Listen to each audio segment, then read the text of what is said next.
Okay, good morning everyone. My name's Doug. I'm a learning and people development consultant, is sort of officially, if you like, and I'm really fascinated about what happens when we look at life and work through an artistic lens.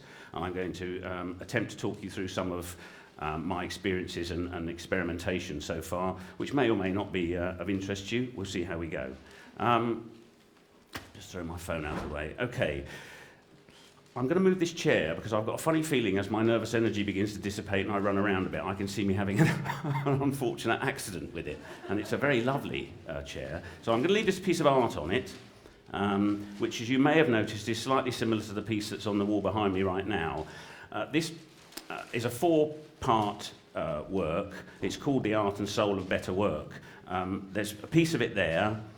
There's a piece of it, there are two pieces of it in America, and there's a piece of it in Spain. And it's become almost a bit like my sort of Voldemort's Horcrux, if you like. So that's how I look at it anyway. It sort of keeps me alive in a funny kind of weird way when I'm feeling very nervous like I am now.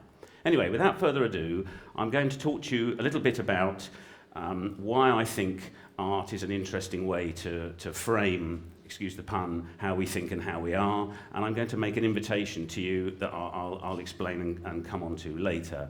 But first of all, I want to just share a belief, if you like, and that's the credo. That's also what this picture's called. And that belief comes through an observation that in my experience, most work, currently as it exists, is a coercive process. It's done to you. And I think that there's an abundance of space in terms of how we work to make work more co-creative, so we do it with, for and by each other, and in doing so we're mindful of the power structure that exists and that we should seek to make that more coactive. We should seek to devolve it rather than own it and control it. There's a wonderful American management consultant by the name of Mary Parker Follett. She was around in the 1920s. Very bright woman, and she talks a lot about coactive power and how empowering it is, and she talks wonderfully about the contradiction of trying to integrate difference without losing it. She's a fascinating character, and I'm very inspired and motivated by her. And I think, it's perfectly sort of human and normal for us to want to have our needs and wants taken into consideration, but yet we seem to sort of contradict, conflict that almost every step in our working lives. And I don't find that very satisfying. I think we're better together, and as my friend David Zinger, a Canadian guy, said, never do anything about me without me. So with that in mind, I want to introduce you to this symbol, which I expect many of you are fairly familiar with. It's my sort of wheel of torture, or something like that. Anyway, it's yin and yang, it's dark and bright. And to that extent, I think it's a perfect way to represent us humans. That leads me on to the fact that I think one of the greatest gifts that we have is the ability to be able to hold two seemingly contradictory thoughts in our head at the same time and still function. I think the ability to be able to be right and wrong, to be energetically lazy, patiently impatient, anything else like that, I think there's a really fascinating thing going on in our heads, and it's what makes us who we are and how we are. So for me, a beauty of art is that it is subjective. It's not right or wrong, it's right and wrong, and it's all points in between. And as such, I think what that creates is a fantastic opportunity for inquiry and a more sort of unfolding look at how we work, if you like. I don't think it's any coincidence that the chap who came up with the notion of appreciative inquiry, which is a really interesting way of looking at work, a gentleman by the name of David Cooper Ryder, he was first inspired and motivated by his wife, who is an artist, and her notion that this whole idea about beauty being subjective and the fact that we can all see different things and absorb and react to different things in work like this. So I became interested in art as a means of exploring work for precisely those reasons. And if you don't mind, I'd just like to ask very briefly, by way of a show of hands, so that I don't feel completely alone in the room, do we have any other artists in the room right now? Okay, That's, by my usual standards, that's a pretty healthy response. So I'm feeling, as you can probably notice, slightly less nervous than I was a few minutes ago, and hopefully that will continue until I collapse upon this chair. So, truth. This painting was done by my daughter, and she very kindly lets me use it. Sometimes I pay her for the rights to use it, sometimes I don't, but we won't get too hung up on that. But I think this statement is correct. I think we're all artists, and when you think back to how you were at school and how exciting it was to be let loose among the paints and the crayons and all that kind of thing, I think we can all relate to how exciting and liberating that feels.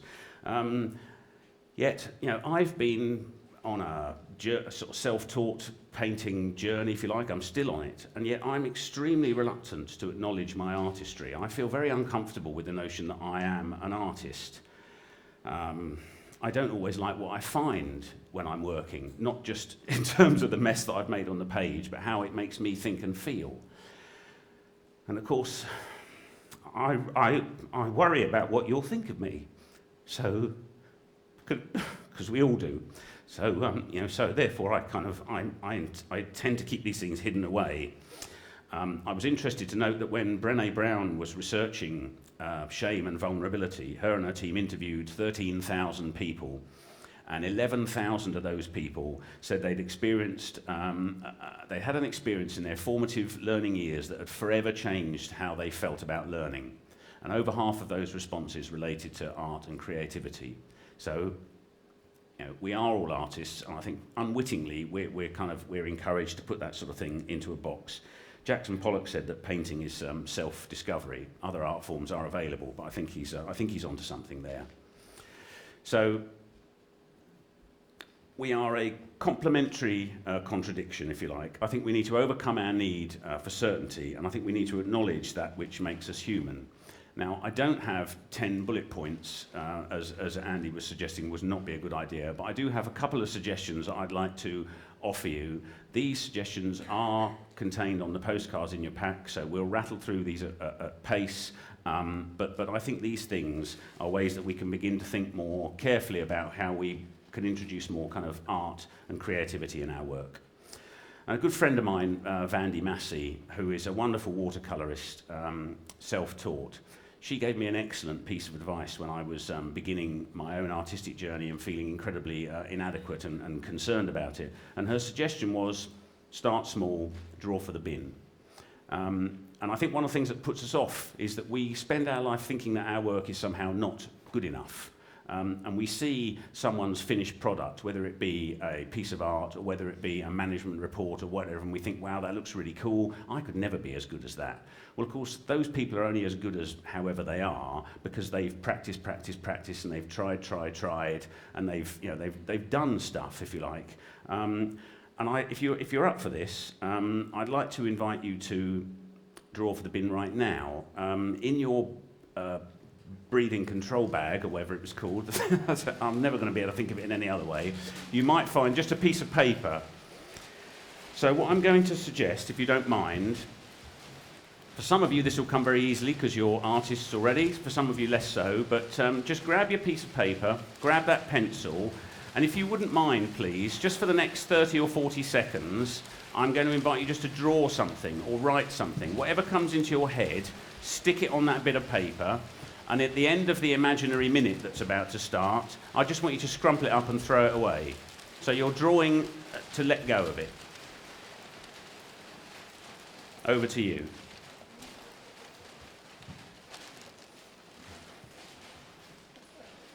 I'll pace up and down frantically for a couple of times, and then we'll call it a minute. So that's all the time we got for that. So I'd just invite you to scrumple it up and throw it away. You can throw it at me if you like. You can throw it at a friend. You can throw it anywhere, but just throw it away. Thank you. Lovely.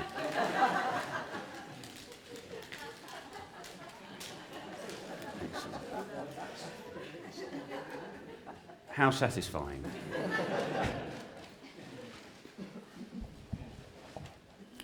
Something I find really fascinating is how people somehow get hung up on the idea that this notion of creativity is some sort of chaotic process. It can be, but it can also be much less chaotic. And I think that for me it's really important to recognise the environment that I'm in and that we're in together, and the kind of attitude that I'm exuding and others are. And we can co-create that together. You know, there's nothing wrong with starting work by asking people, how would you like to be today? What would you like to get from our time together? You know, I'm a big fan of those two questions. They're often overlooked. And what we begin to realise is that actually this whole notion of process can be quite fluid, and it can ebb and flow. It can come from a place of abundance, or it can come from a place of scarcity. Austin Kleon said, you know, creativity is subtraction. Choose what to leave out. I'm not very good at remembering quotes, which is why I keep them written down, because I don't like to misattribute people, if you like. The spaces in between are what leave room for you and I to grow. So I think it's important that we be mindful of that. I also think it's very important that we hit this switch often, particularly when we're at the beginning of the process. Nothing kills off ideas faster than our ability to judge them harshly, so try and suspend your judgment for a while. Once you're comfortable with the idea of drawing for the bin and just getting on with it, and you're comfortable that you can adjust the dials to suit your attitude and the environment you're in, then I think we can begin to become more comfortable with the idea of producing something and sharing it before it's necessarily finished. So this very popular concept of showing your work, working out loud, whatever you want to call it, but it really is just an idea of starting something, experimenting, inviting feedback and refining and learning as we go. And again, I think that's something that I've certainly learned to do through my own artistic exploration, and when I see it applied to work, it makes a really big difference. And the last thing I want to think about is just in reference to the late great Henri Matisse, who was an incredible creative force right up until the very end of his long life. And when he was producing his cutouts work, which for me are just gorgeous bursts of colour and shape, what I really loved about them was the extent to which he could come up with these designs or conceptualise these designs and then spend ages playing around with them till they kind of got them how they wanted to look. Add things, take things away, kind of play with the running order, what's on the critical path and what isn't. So if you were to talk about Henri Matisse in finance and accountancy terms, you might call him a critical path analyst or something stupid like that, but at least the FD would be happy. All right? So what happens when we, you know, so those things I think are interesting. They're not the answer, but they're a place to start an inquiry. And then my next thing that I want to come to is what happens when we begin to do these things. And I'm just going to give you a few very quick examples.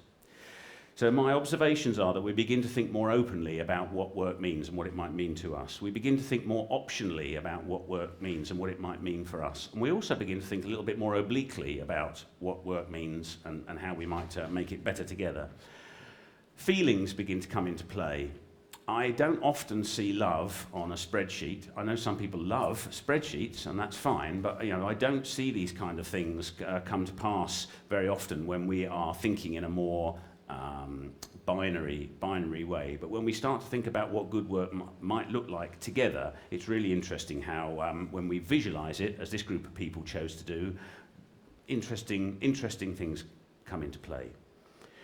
We start to become more aware of our interactions, and we start to become more aware of intersections, so maybe where one department crosses another, and we begin to become more aware of how our work has an impact on other people, which I think is something that we very often miss currently.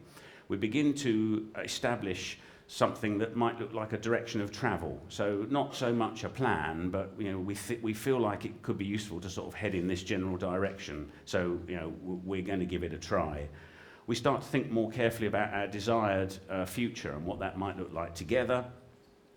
And the other thing that we start to do is we begin to acknowledge our inherent improvisational skills, because we are inherently excellent improvisers. The other thing that I've noticed is that the art of making is a very visceral process and practice. This was a really interesting group of people I worked with who really got stuck in and made a glorious mess together. I'm not saying that picture's a mess, but you can see there's paint all over the hands and all that kind of thing. And it was really interesting. They were a new group of people getting together from across Europe for the first time, trying to figure out what makes each other tick and how they're going to do good work together. And they created these wonderful pictures that contain wonderful stories, and they shared the stories with each other. And they've got offices around the world, and they agreed that they would take these things away, and they're now on the wall as a reminder, something that they made together. They didn't outsource the responsibility of it to somebody else. They did it themselves. Okay, so out in the corridor,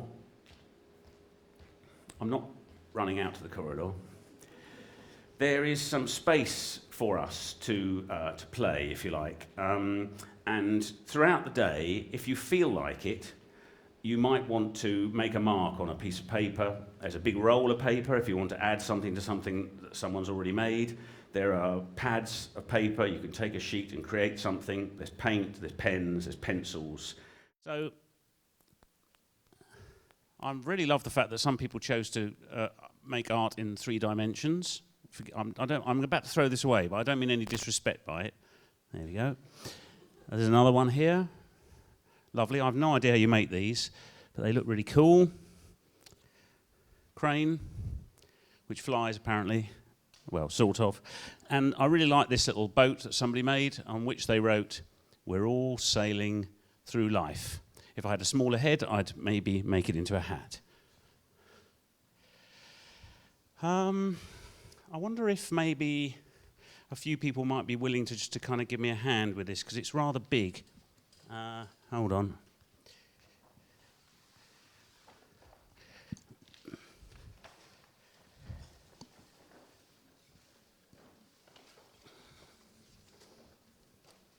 So should we try and hold it up?